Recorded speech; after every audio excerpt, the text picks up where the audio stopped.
வணக்கம். நீங்கள் இணைந்திருப்பது சமூகத்தின் மதிய நேர பிரதான செய்திகளோடு இணைந்து கொள்ளும் நான் டோரின் புஷ்பராஜா. விரிவான செய்திகளுக்குள் செல்வதற்கு முன்னதாக முதலில் தலைப்பு செய்திகள். நாடளாவிய ரீதியில் மின்சார தடை. மின்சார சபை மக்களிடம் விடுத்துள்ள வேண்டுகோள். இன்றும் தொடர்கிறது அஞ்சல் ஊழியர்களின் பணி புறக்கணிப்பு. தயாஸ்ரீ கம்மன் பிளவுக்கு எதிராக சிஐடியில் முறைப்பாடு.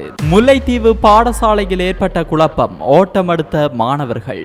ரணில் தலைமையில் புதிய அரசியல் கட்சி. புதிய பயங்கரவாத தடை சட்டம் நடைமுறைகளுக்கு பயன்படுத்தப்படாது. நீதி அமைச்சர் உறுதி. 16 போலீஸ் நிலைய பொறுப்பதிகாரிகளுக்கு உடனடி இடமாற்றம். ஹரக்கட்டாவின் போதைப் பொருள் வியாபாரத்திற்கு உதவிய போலீசார் அம்பலப்படுத்திய தேசபந்து தென்னகோன். பாடசாலை நிகழ்வுகளில் அரசியல்வாதிகளின் பிரசன்னம் அதிகரிப்பு. பிரதமரிடம் விடுக்கப்பட்ட கோரிக்கை.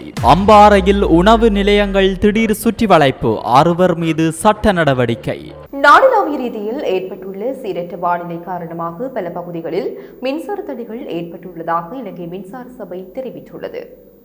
அத்துடன் சீரற்ற வானிலை நீடிப்பதால் மின்சார தடை அதிகரித்துள்ளதாக மின்சார சபை மேலும் தெரிவித்துள்ளது. உங்களது பகுதிகளில் மின்சார தடை ஏற்பட்டால் CEB KEA மொபைல் செயலி மூலமாகவோ அல்லது 1987 என்ற அவசர தொலைபேசி இலக்கத்திற்கோ அழைப்பை ஏற்படுத்தி தகவல் வழங்குமாறு இலங்கை மின்சார சபை பொதுமக்களிடம் வேண்டுகோள் விடுத்துள்ளது. இதேவேளை கொழும்பு உள்ளிட்ட பல பகுதிகளில் மின்சாரம் தடைப்பட்டுள்ளதாக தெரிவிக்கப்படுகிறது. நேற்றிரவு ஏற்பட்ட கடுமையான காற்று மற்றும் மழை காரணமாக மரங்கள் விழுந்த நிலையில் இதனால் மின்கம்பிகளுக்கு சேதம் ஏற்பட்டு கொழும்பு உள்ளிட்ட பல பகுதிகளில் மின்சாரம் துண்டிக்கப்பட்டதாக தெரிவிக்கப்படுகிறது.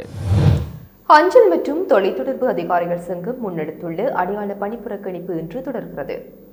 நேற்று முன்தினம் நள்ளிரவு முதல் 48 மணி நேர அடையாள பணி புறக்கணிப்பை குறித்த சங்கம் முன்னெடுத்துள்ளது. ஆட்சேர்ப்பு செயல்முறையில் ஏற்பட்டுள்ள தாமதத்தினை நிவர்த்தி செய்தல் உள்ளிட்ட 10 கோரிக்கைகளை முன்னிறுத்தி இந்த பணி புறக்கணிப்பு முன்னெடுக்கப்படுகிறது. அஞ்சல் மற்றும் தொலைத்தொடர்பு அதிகாரிகள் சங்கத்தின் பணி புறக்கணிப்பு காரணமாக மக்கள் பாரிய சிரமங்களுக்கு முகங்கொடுத்துள்ளனர்.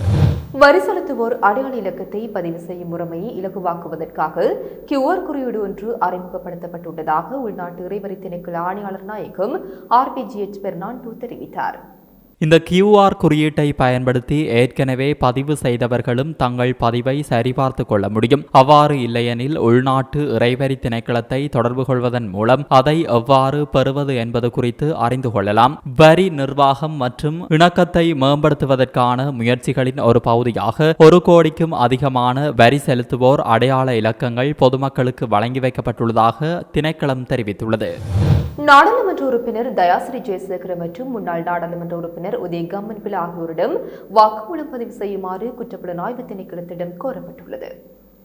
இலங்கை சுங்கத்திடமிருந்து 323 கொள்கலன்கள் சோதனையின்றி விடுவிக்கப்பட்டதாக கூறப்படும் சம்பவம் தொடர்பாகவே இவர்களிடம் வாக்குமூலம் பதிவு செய்யுமாறு குற்றப்புலனாய்வு திணைக்களத்திடம் கோரப்பட்டுள்ளது. இது தொடர்பான முறைப்பாடு ஒன்றை சட்டத்தரணி நலின் சம்பத்குமார நேற்று குற்றப்புலனாய்வு திணைக்களத்தில் பதிவு செய்தார். கடந்த ஜனவரி மாதம் 18ஆம் தேதி குறித்த கொள்கலன்கள் விடுவிக்கப்பட்டதன் பின்னர் நாட்டில் குற்ற செயல்கள் அதிகரித்திருப்பதாகவும் அவற்றில் ஆயுதங்கள் மற்றும் போதைப் பொருட்கள் இருந்ததாகவும் தயாஸ்ரீ ஜெயசேகர மற்றும் உதய கம்மன் பில ஆகியோர் கூறியிருப்பதாக சட்டத்தரணி சுட்டிக்காட்டியுள்ளார். இந்த நிலையில் அவர்களிடம் நம்பகமான விவரங்கள் இருக்குமாக இருந்தால் அவை தொடர்பாக வாக்குமூலம் பதிவு செய்யப்பட வேண்டும் என சட்டத்தரணி குற்றப்புலனாய்வு திணைக்களத்திடம் கோரியுள்ளார்.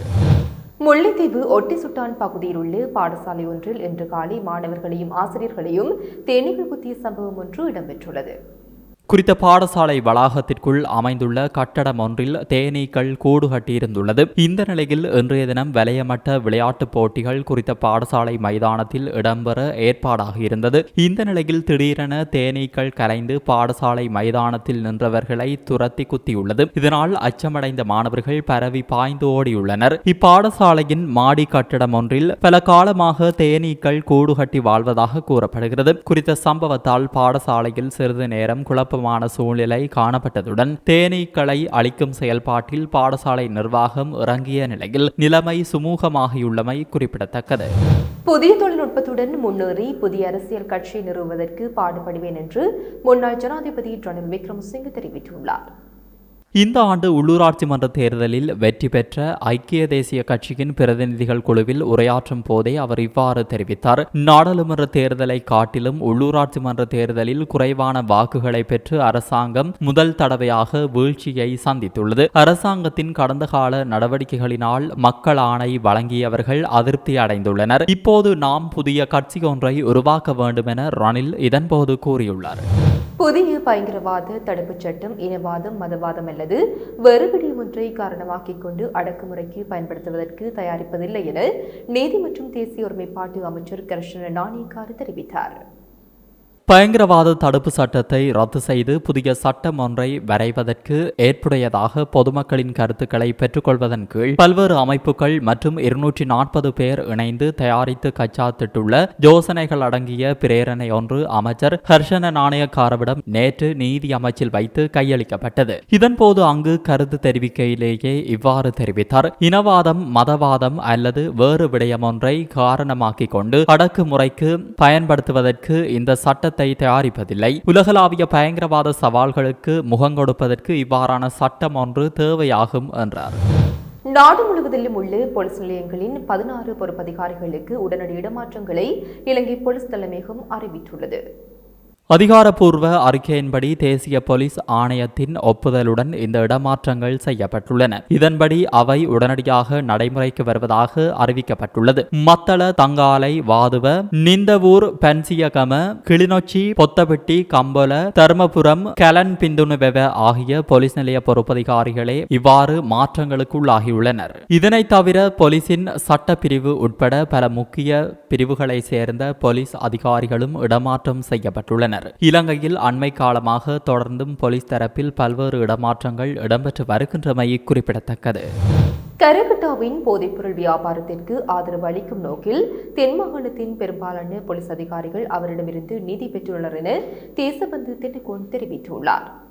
கடந்த 28ஆம் தேதி நாடாளுமன்றில் தேசபந்து தென்னகோனை பதவி நீக்கம் செய்வதற்காக முன்வைக்கப்பட்ட குற்றச்சாட்டுகளை விசாரணை செய்யும் சிறப்பு விசாரணை குழு முன்னிலையிலேயே இந்த கருத்து முன்வைக்கப்பட்டுள்ளது. தென் மாகாணத்தில் நான் சுமார் 3 ஆண்டு காலமாக போலீஸ் அத்தியட்சகராக பதவி வகித்துள்ளேன். மாத்தரையின் நிலவரத்தை நன்கு அறிவேன். நதுன் சிந்தக விக்ரமரத்ன எனும் ஹரகட்டாவின் போதைப்பொருள் வர்த்தகத்தின் பூர்வீகமாகவே மாத்தரை மாவட்டம் உள்ளது. தென் மாகாணத்தில் பெரும்பாலான போலீஸ் அதிகாரிகள் ஹரகட்டாவுக்கு எதிராக செயல்படவில்லை. அவருக்கு எதிராக நடவடிக்கைகளை எடுத்தால் இரவில் கொலை செய்யப்படுவோம் என்ற அச்சநிலை காணப்பட்டது. ஒரு சிலர் ஹரகட்டாவின் போதைப்பொருள் வியாபாரம் மற்றும் ஏனைய சட்டவிரோத வியாபாரங்களூடாக பணம் பெறுபவர்கள். ஆகவே இவர்கள் ஹரகட்டாவுக்கு எதிராக நடவடிக்கைகளை எடுக்கவில்லை. 2023 12 29ஆம் தேதி அன்று மேல் மாகாண சிரேஷ்ட போலீஸ் அத்தியட்சகர்களுடன் இடம்பெற்ற கலந்துரையாடலின் போது தடுப்பு காவலில் வைக்கப்பட்டுள்ள ஹரகட்டாவின் விசாரணையின் முன்னேற்ற தன்மை குறித்து வினவினேன். அப்போது கொழும்பு குற்றத்தடுப்பு பிரிவு தடுப்பு காவலில் உள்ள ஹரகட்டாவுடன் தொலைபேசியில் உரையாடல் மற்றும் தொலைபேசி வலைப்பின்னலுடன் தொடர்பு கொண்டிருந்த 149 பேரின் விவரங்கள் மற்றும் தரவுகளை சமர்ப்பித்தனர். இந்த 149 பேரை உடனடியாக கைது செய்யுமாறும் அதற்கான நடவடிக்கைகளை முன்னெடுக்குமாறும் அறிவுறுத்தினேன் என கூறியுள்ளார். 2025ஆம் ஆண்டு 6ஆம் தரத்திற்கு மாணவர்களை உள்வாங்குவது தொடர்பில் கல்வி அமைச்சு அறிவிப்பு ஒன்றை வெளியிட்டுள்ளது.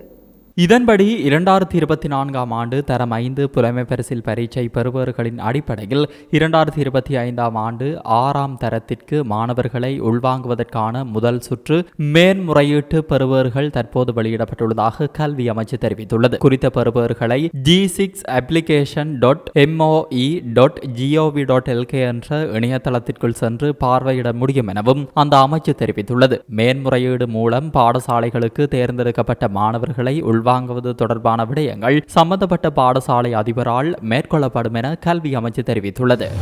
அரசு பாடசாலைகளில் நடைபெறும் நிகழ்வுகளில் அரசியல்வாதிகள் பங்கேற்பதனை தடை செய்யும் சுற்று நிரூபத்தை மீளவும் அமல்படுத்த வேண்டும் என இலங்கை ஆசிரியர் சங்கம் கோரிக்கை விடுத்துள்ளது.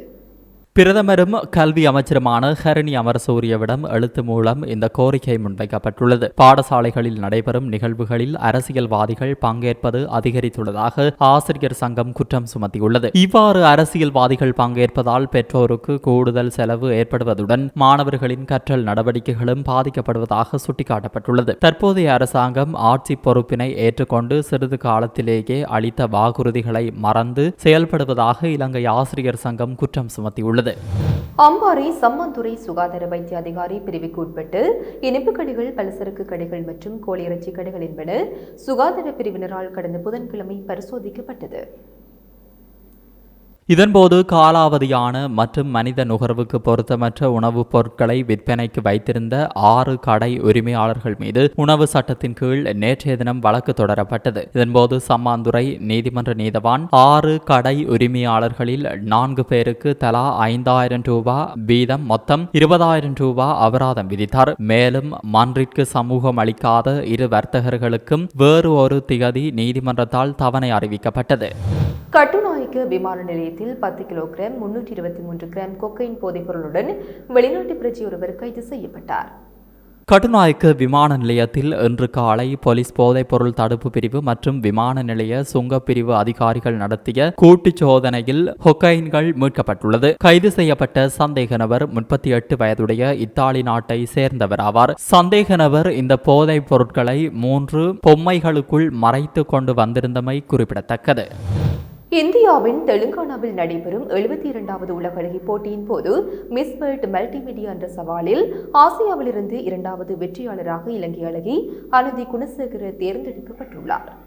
அனுதியின் சிறப்பான ஆற்றல் மிக்க வெளிப்பாடு மல்டிமீடியா சேலஞ்ச் பிரிவில் உலகளாவிய இறுதிப் போட்டியில் முதல் 20 போட்டியாளர்களில் ஒருவராக அவரை பதிவு செய்தது. இதன்படி குறித்த மைல்கல்லை எட்டிய முதல் இலங்கையர் இவராகும் என்று அவரது ஊடகக்குழு தெரிவித்துள்ளது. இந்த சாதனையின் மூலம் 108 பங்கேற்பாளர்களிடமிருந்து தேர்ந்தெடுக்கப்பட்ட மல்டிமீடியா சவாலின் முதல் 8 உலகளாவிய வெற்றியாளர்களில் மதிப்புமிக்க இடத்தையும் அனுதி குணசேகர பெற்றுள்ளார். இதேவேளை இறுதிப் போட்டி நாளை நடைபெறும் போது புதிய உலக அழகி முடிசூடப்பட உள்ளார். இத்துடன் சமூகத்தின் மதிய நேர பிரதான செய்திகள் நிறைவு பெறுகின்றன. தொடர்ந்தும் சமூகத்தோடு இணைந்திருங்கள். இது போன்ற செய்திகளை தெரிந்து கொள்ள சமூகம் நியூஸ் சேனலை சப்ஸ்கிரைப் செய்து அருகில் உள்ள பெல் பட்டனை கிளிக் செய்யுங்கள். மேலும் இது போன்ற செய்திகளை உடனுக்குடன் தெரிந்து கொள்ள சமூகமீடியா.com என்ற இணையதளத்தின் வாயிலாகவும் எங்களுடன் இணைந்திருங்கள்.